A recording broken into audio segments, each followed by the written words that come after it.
you've got a number of LBGT charities and campaigners furious with you over the decision to exempt trans children from the ban on conversion therapy. Why did you decide to do this? Well, I'm sad about their reaction, because these are good organisations with whom we have had great relations over a long period of time.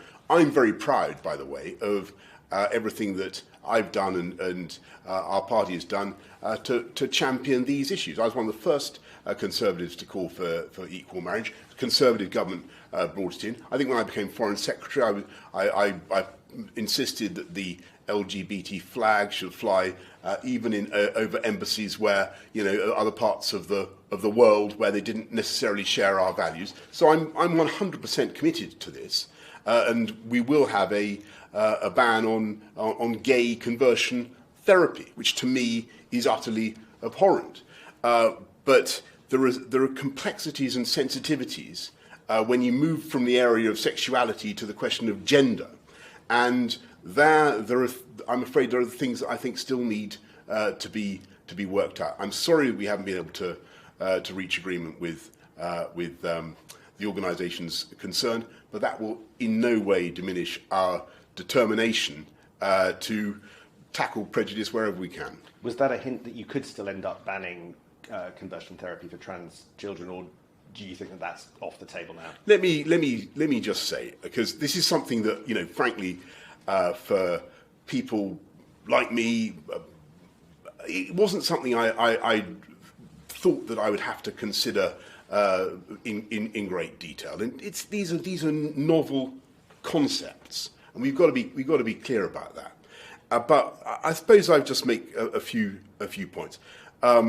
I don't think that it's reasonable for kids to be deemed so-called Gillick competent to take decisions about their gender or irreversible treatments that they may have. I just don't.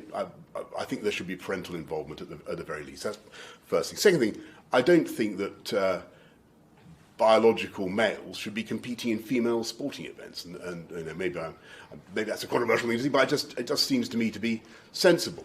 And I also happen to think that women should have spaces which are, whether it's in hospitals or prisons or change rooms or wherever, which are dedicated to women. That's as far as my thinking has developed on this issue. Now, if that puts me in conflict with, some others, then we've got to work it all out.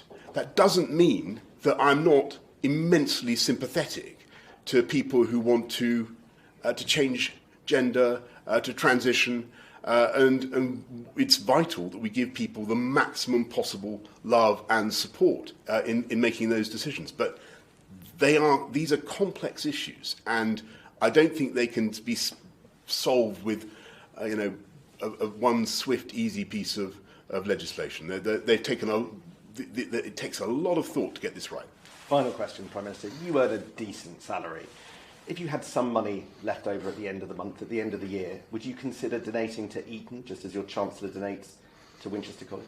I think it's an admirable thing to support your place of education and be true to your school, as the Beach Boys said.